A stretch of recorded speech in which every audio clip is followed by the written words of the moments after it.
So I have my flower all glued down and finished. So you might want to give this a little bit of time to dry before moving on to the next part. But I said before you want to have this stuff. So we've used this, but I also said you want to have a piece of paper that it looks like this would fit onto 4 different times. So what you're going to do is you're going to actually use this to do a printing technique. The printing will work because of the texture you created on your flower. So what I want to do is I want to try to make it so this is in one corner of the paper. So I'm going to take this, I'm going to put this on here, and it might even be a good idea if you're worried about it wiggling around, you could even tape this down if you want to. I'm going to just try to hold it really still while I'm working.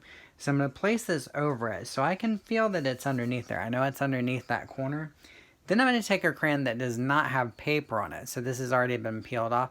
You probably have some crayons that already have the paper peeled off. If you don't, just take the time to do that real quick.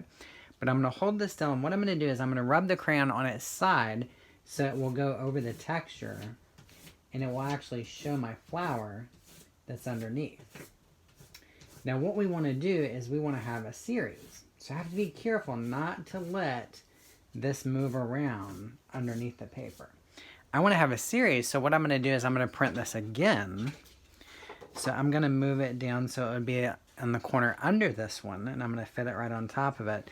But I'm actually going to switch colors. So I'm using this red colored crayon that doesn't have paper on it. And again, I'm not coloring my picture. What I'm doing is I'm printing. So I'm going to run the crayon over there. And you saw how I just had to switch hands. But I want to run the crayon over there 1 or 2 times to get the flower to show up. Once it shows up, I'm not going to sit there going back and forth over it because that would be me coloring the picture. Then I'm going to move this, and I think what I'm going to do is almost like a pattern with my color. So maybe I could use the red again on the top part here. So I'm going to hold this down, going sideways with my crayon. So if I want this to actually make a pattern, I have to decide, should I do a red one down here or should I do a blue one? And you guys are correct because you probably all just said blue. I want to feel around because I want to know it's going to be matching up with this other one. So I'm feeling around to make sure it's where I want it. Then I'm going to print by using the side of the crayon and rubbing that over there. So you're going to take some time to do your series of prints.